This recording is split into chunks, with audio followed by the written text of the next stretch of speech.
এবার রাজধানীর বাজার পরিস্থিতির খবর জানবো। কারণ বাজার থেকে যোগ দিচ্ছেন সহকর্মী আমিরুল ইসলাম। আমিরুল ইসলাম, চালের বাজারের পরিস্থিতি কি দেখছেন? গত সপ্তাহের তুলনায় দাম ওঠানামা কতটুকু, আর বাজারে অন্যান্য পণ্যের সার্বিক চিত্র জানাবেন।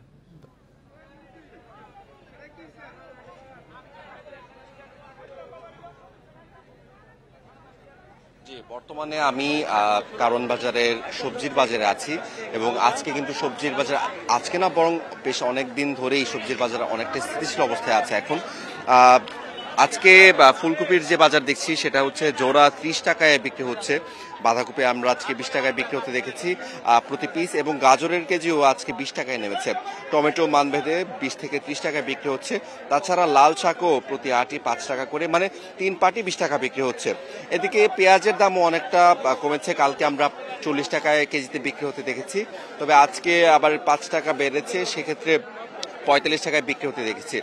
সো সব সবজির দামই আজকে কিছুটা কম অবস্থায় আছে। আমরা বিক্রেতাদের সাথে কথা বলেছি, তারা বলছেন যে শীতকালীন যে সবজির যে সরবরাহ, বাজারে সরবরাহ বাড়ায় দাম অনেকটাই কমে এসেছে, এবং আমরা সাধারণ মানুষের সাথে কথা বলেছি, তারাও অনেকটা স্বস্তি অনুভব করছে।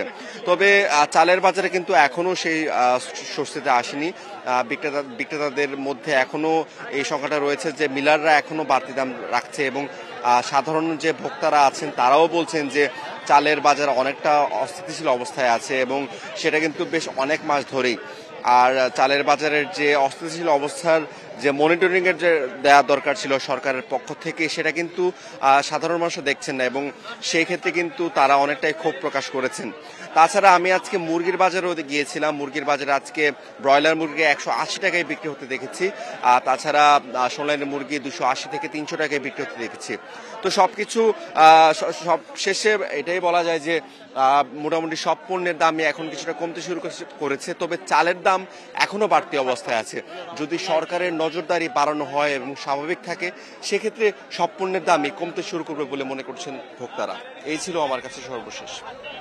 নিত্যপণ্যের বাজার পরিস্থিতি কারণ বাজার থেকে জানাচ্ছিলেন সহকর্মী আমিরুল ইসলাম।